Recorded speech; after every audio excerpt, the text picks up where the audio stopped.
Hey NoteTakers, welcome to my YouTube channel. If you're a returning viewer, thank you for tuning in and welcome back. If you're a new viewer, welcome. I hope you enjoy the videos because we have fun this side. If you're a subscriber, thank you for subscribing to my channel. If you aren't a subscriber yet, what are you waiting for? Click the subscribe button to join in on the fun. Don't be shy. Alrighty, let's get into some legal content. So on today's video, I will just be discussing my background. I will be discussing how you should totally engage with my YouTube posts. I will be going through the channel changes for my channel for the month of July. I will go through Nene Leakes' lawsuits and then we'll have some closing remarks. Just some background on myself. My name is RHOBH, but I prefer Ria. I am currently a 4th year UNICEF BA law student, just wanting to engage with other law students, individuals who are lovers of the law, soccer fans, and to connect with viewers from around the world. If you have any content suggestions or just wanting to reach out, feel free to email me at rianotesid@gmail.com. Again, my channel email is rianotesid@gmail.com, where you can share some feedback. Okay, so I have temporarily changed my YouTube banner.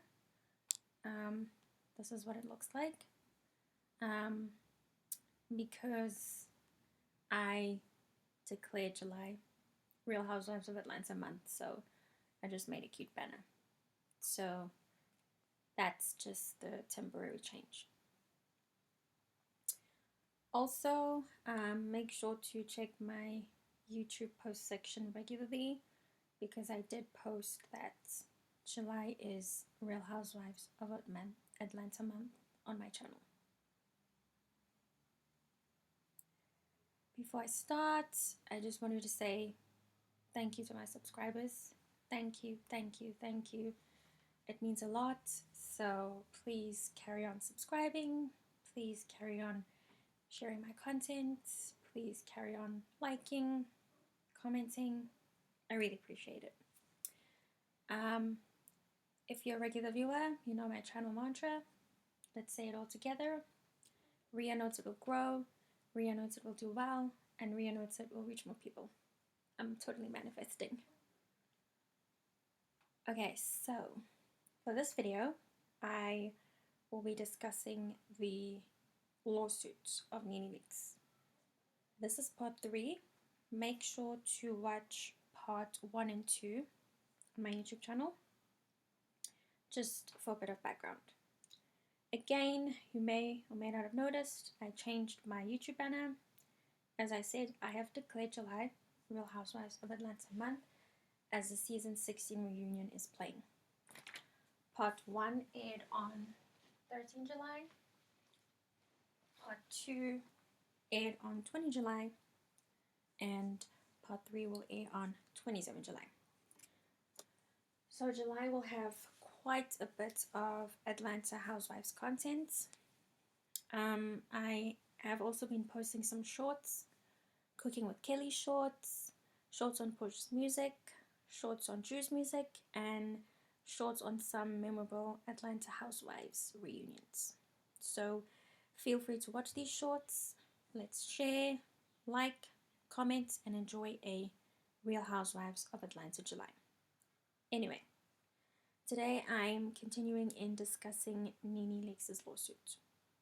So, again, make sure to watch part 1 and 2, just for a catch up. So you guys know I'm not super well versed in American law. I'm learning and trying my best.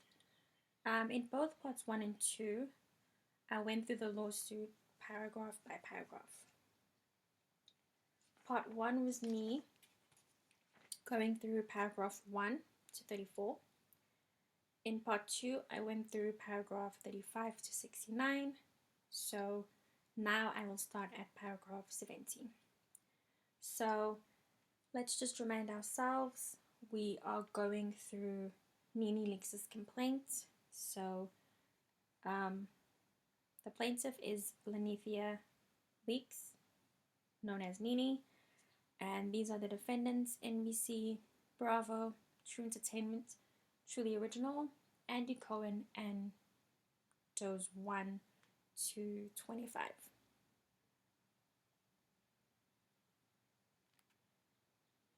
Okay, so remember, we're going through the factual allegations in Nene's complaint. So just a reminder of what factual allegations are. In my opinion, it's where a plaintiff makes statements that are specific so that the defendant also has a chance to defend themselves.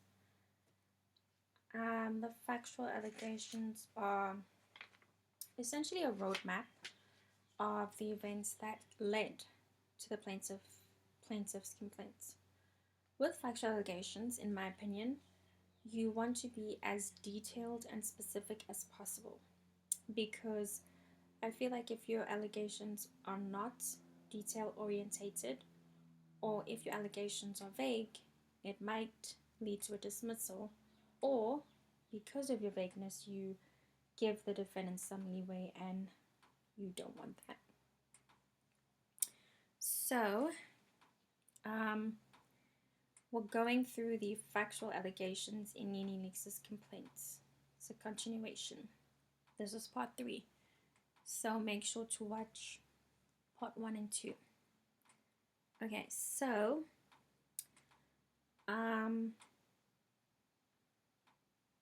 in part 2, I ended up at paragraph 69. So we're gonna pick up at paragraph 17. So in paragraph 69, just as a reminder, we were just talking about how Kim, Zolciak Bierman, how Bravo, NBC True, instead of reprimanding Kim because of her racially offensive conduct, they decided to reward her with her own show, Don't Be Tardy. So that was paragraph 69. Now on paragraph 17.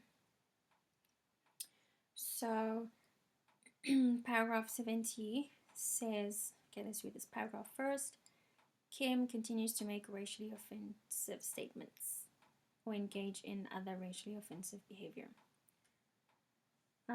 So it says, with Kim gone from the show, the Housewives hope to receive kind of a bit of a break from her racially offensive ways. So to me, paragraph 70 is speaking to Kim's racially offensive behavior. Then we move on to paragraph 73, where they speak about an episode in season 10. And I remember watching this season and this episode, and just for me, this episode, and just reading about this episode and the complaint, it really made me sad, because Kim was being racially offensive towards Nene, but Kim didn't really see it that way. So paragraph 73 says, Kim was allowed to return to the Real Housewives of Atlanta, which is a Bravo show, even though she had some problematic racial behavior. Then it says, in the days leading up to the premiere, Kim's racially inappropriate behavior reared its ugly head again.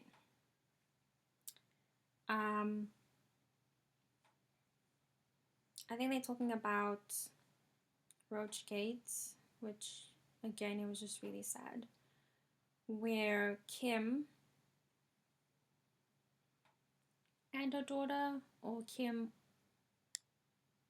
her and her daughter, they called Nene's home a roach nest. And they put out a video saying that Nene's house had a lot of roaches. Yeah, this episode really made me sad because Nene worked super hard to the point where she was able to purchase her own beautiful home, but Wig, aka Kim, comes along to ruin Nene's awesome experience of owning your own home. I think it's, first of all, it's incredibly rude, it's offensive, and it's problematic. First of all, you come into my house. Why are you recording weird things in my house? Not only do you record, but you put it out there. It's not nice. So as I read the complaint, I started to see that there's a pattern here. Kim really likes to be offensive when it comes to other people's houses. It wasn't just Nene, because if you watched the other parts of like part 1, part 2, in paragraph 63 of this complaint, Kim did the same thing to Candy, where Kim said Candy's house was ghetto, which is rude. So I don't know why Kim thinks it's cool to go to people's houses and just criticize their houses. So it wasn't just Nene, it was Candy too. So Kim said Candy's house was ghetto. Then she said Nene's house was a roach nest. That's super rude. So when I watched the season 10 reunion, it seemed to me that what Kim said about Nene's house really hurt her feelings. Because not only did Kim or Kim's daughter record, but they also shared the video out there for the all to see. So it's kind of rude. So paragraph 76 has this funny footnote. So this footnote here, it reads, roaches, they were not. They were water bugs, a common type of bug found in the area where Mrs. Leakes' home is located. So that's Nene trying to correct Wig's problematic statement. So, yeah. Then we move on to paragraph 79, where Nene was told that her reporting Kim's racially offensive behavior wasn't good for business and that she needed to take it offline. So I think Nene went on social media, I think it was Instagram, to kind of express her disappointment in the unfortunate, and in my opinion, unnecessary video. So for speaking her mind and calling Kim out, she was told she had to take it offline. So paragraph 79 to me shows how the defendants, NBC, Bravo, True Entertainment, they chose to side with Kim, meaning Nene had to remove her post. Okay, then we move on to paragraph 84, where it discusses the retaliation and continued harassment from the defendants, like false inflammatory stories. So paragraph 84 says there were retaliatory attacks at Ms. Leakes by the defendants, i.e. NBC, Bravo, True Entertainment, that the retaliatory attacks immediately began when Nene spoke out about Kim's problematic racially offensive behavior. So again, instead of reprimanding Kim, showing her she was wrong, the defendants punished Nene and not Kim. Okay, so paragraph 88 is kind of explaining, always like an example of the defendant's retaliatory behavior. So it talks about Nene's tax issues. The defendant saying that they used this tax issue as a way of justifying their behavior for silencing her, for speaking out against Kim. So paragraph 88 says that Nene paid the lien off in full and suffered no consequence other than the penalties for late payment. So she paid off the lien, but the defendants kind of used that in a negative way. So to me, paragraph 85 to 87 shows that the defendants were kind of starting a smear campaign against the plaintiff, Nene. Like we see in paragraph 88, they're showing, oh, she can't pay her taxes. Smear campaign. So because she was calling out offensive racial conduct, her tax issue was reported on negatively with regards to a tax lien. So I think paragraph 88 is her fixing the lies that the defendants spread. And paragraph 88 is kind of kicking off the examples of other housewives in the franchise that did worse things. Like as it says here, in contrast, other non-black housewives were allowed to do much worse without consequence or even threat of consequence. So essentially, because Nene had a tax problem, the defendants chose to use this to justify them silencing her from speaking up against Kim's problematic behavior. But there were other housewives that did much worse. They weren't treated negatively and there was no sort of consequence. So that's what paragraph 88 is about. So in doing my research for the video, I didn't know what a tax lien is. I think it's a bit of a American term. So for me, I think a tax lien is where the government has a claim against your property and the government is able to have this claim because either you neglected to pay a tax debt or you failed to pay a tax debt. So Nene paid the lien off in full. So that's essentially what a tax lien is. Okay, so we move on to, so now we're looking at the examples of how other housewives were allowed to do much worse. Example number 1 is Teresa Giudice from Real Housewives of New Jersey.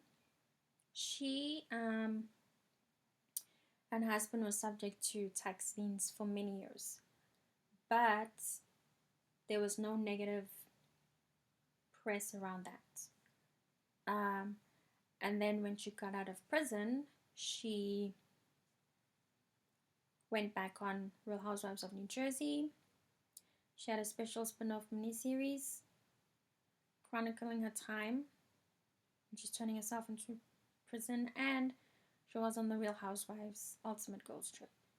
I love how they say this federal villain, Teresa Giudice.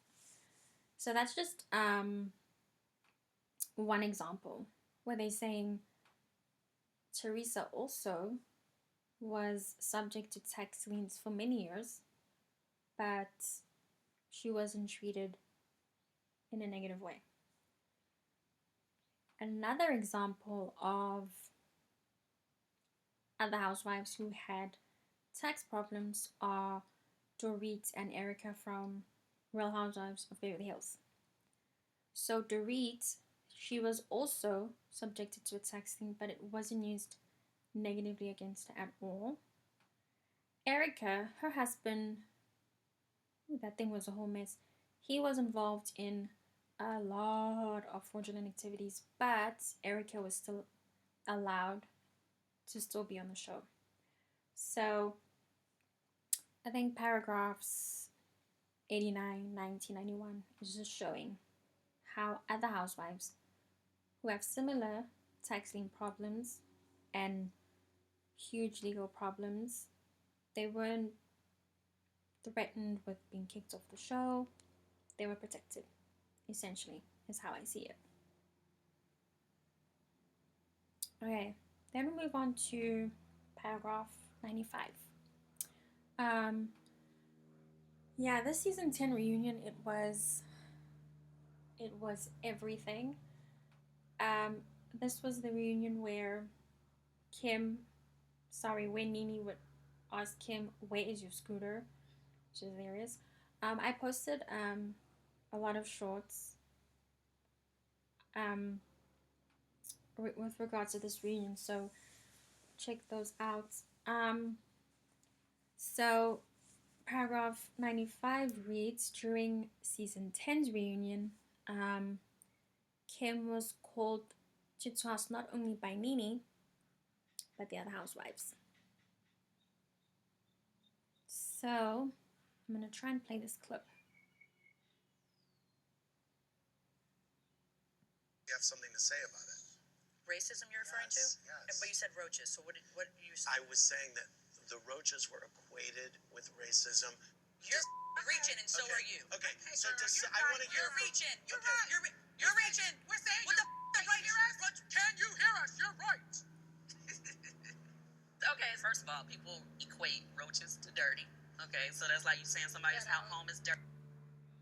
Okay, so that was Kim at the reunion discussing the whole roach situation.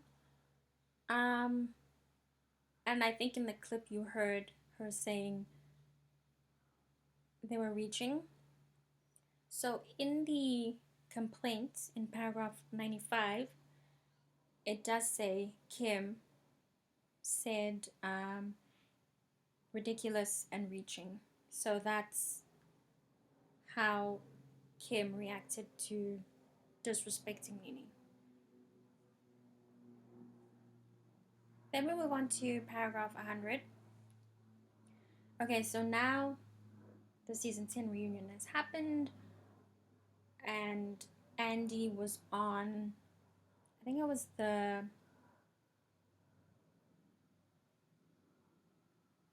Jenny McCartney show, talking about the season 10 reunion. This is some of the stuff he said. He said, I had a really rough time for the last chunk of that when Kim was on. But Kim was not having an easy time with her words. She was making it harder for herself, true. And then the last one, like, why didn't you walk off? So Andy's essentially saying, like, why didn't I walk off? Which is weird because why would you want to walk off? Shouldn't you kind of tell Kim she's wrong and she's problematic? So for me, paragraph 100 is showing that even employees at Bravo, NBC, True, they always just want to sweep things under the rug instead of talking about it. It's just weird, like, why would you want to walk off? Why wouldn't you want to address it? Okay, then we move on to paragraph 101, still talking about Andy and the reunion, where it says the problem in Andy's eyes was that was not that Kim had offended her black coworkers for now over a decade. The problem was that they ganged up on her. I watched the reunion. I don't think they were ganging up on Kim. They just were explaining to her why she was wrong. There was no ganging up on her. I was just trying to show her that what she said was wrong. That's it. So I don't agree with Andy. No one was ganging up on her. Okay, then we move on to paragraph 104, which I think it's speaking to the closet incident where Nene was, I feel like she wasn't feeling good that day. So it says that day, Miss Leakes was within 24 hours of learning that her husband was diagnosed with cancer. She was obviously distraught, concerned, and afraid. She didn't want to film that day, but she had no choice. She had to go forward with a previously scheduled party at her house that was to be filmed with her fellow housewives. She made clear to everyone that her personal closet was off limits, but Portia and Candy went into a closet anyway, which is really rude. Like if you're in someone's house and they ask you, please don't go in that room, do you not respect that? So, and also like, it was a lot. Like, she found out that her husband was diagnosed with cancer. I'm sure her emotions were all over the place. I mean, I'm not justifying her behavior, but I'm just speaking to a state of mind. Okay, then we move on to paragraph 108, where it talks about how she was in talks to start a new show on SiriusXM, but Andy told them that Nene would demand a lot of money. So the defendants are sabotaging her because she spoke out on racially offensive behavior. Then we move on to paragraph 109, which to me was really, really sad. And in watching season 12, I was so confused, like the way she was filming, the way she was moving. And then I read the complaint and I was like, oh, okay, it makes sense. So essentially in season 12, they were kind of icing her out. She wasn't able to film with the other housewives. She was filmed without them. So it was a bit weird because then the defendants like NBC, Bravo, they criticized her for not working with the other housewives. So the schedule that was provided to her by production was her filming without the rest of the housewives. She was almost always with her family. And that just really confused me. But I was like, okay, maybe it was production icing her out because she decided to speak out on problematic behavior. So the complaint says she was in an intentional catch-22.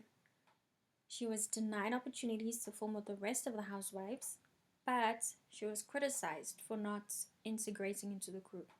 So maybe other people thought she was acting weird, but she couldn't. Production gave her that schedule.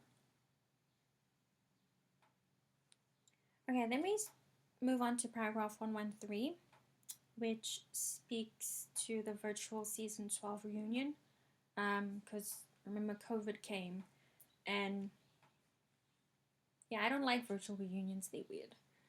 So paragraph 113 says, traditionally all housewives will wear the same colors to the reunion show. Miss Leakes was lied to and told to wear a darker color when the entire rest of the housewives appeared on the reunion show wearing white. Like, that is weird. Really weird. Like, I don't know what kind of mind games are being played here. Like, it's really weird. So again, icing her out, excluding her, making her wear a different color. It's really weird. Then we move on to paragraph 115. Also really sad. Eventually, the ordeal took its toll on Miss Leakes and she left the reunion before it was completed. The defendants then retaliatorily docked her pay. So again, the defendants are punishing her, are icing her out. I think it almost to the point where you feel like you're going crazy because you're like, what is going on? And also, maybe it took a toll on her mental health. So sadly, that was the end of Nene's time on Real Housewives. To think where she started and then to this reunion, like that was her send off. It was tragic. Like, she deserves more because Housewives of Atlanta is the house that she built. And again, for me, when I think of Real Housewives of Atlanta, Nene's the first housewife I think of. And you know, I watched season 16. It was okay, but yeah, I will not be watching season 17 unless Nene herself comes back or like another cool housewife comes. But I don't think I'll be watching. It's sad to think of how amazing it was when she started. She built the house that is the Real Housewives of Atlanta, and then to be sidelined, maligned, and in a way ostracized. I think it was good of her to leave, especially if all of this was affecting her mental health. And it seemed like they were playing mind games, like they were being childish, instead of just like sitting down and like figuring out what the problem was. Remember, a lot of the factual allegations in this complaint, they deal with discrimination, hostile work environments, racially insensitive conduct, racial segregation, racially offensive conduct, and harassment. So I will stop at paragraph 115. In the fourth and final part, I will pick up from paragraph 119, and paragraph 119 is well, what's said in paragraph 119 is stupid. Basically, in paragraph 119, an executive told Nene to sit out for season 13. Like, how can you tell the OG, the person that built the Real Housewives of Atlanta, to sit out for a season? Like, that is some retaliatory mind game, messed up stuff. So I will pick up from paragraph 119 for the fourth and final part. It was really interesting reading the complaints, the facts laid out, looking at the different Housewives franchises, and reading about the house that Nene Leakes built, Real Housewives of Atlanta. It was, however, incredibly disheartening reading about the hostile work environment the Atlanta housewives had to endure, because everyone has a right to work in a workplace that's free from discrimination, free from hostility, free from retaliation, and free from racially insensitive conduct. You shouldn't feel like you can't speak up at work, I feel. Alrighty. I did my best to go through Nene's complaints. I'm not well versed in American law now. You guys know. I tried to the best of my ability. Again, make sure to watch parts 1 and 2. I hope you guys enjoy the video. Feel free to share your thoughts in the comment section. If you're a regular viewer, you know I hate littering. My mantra has always been, stop littering. Please stop littering, note takers.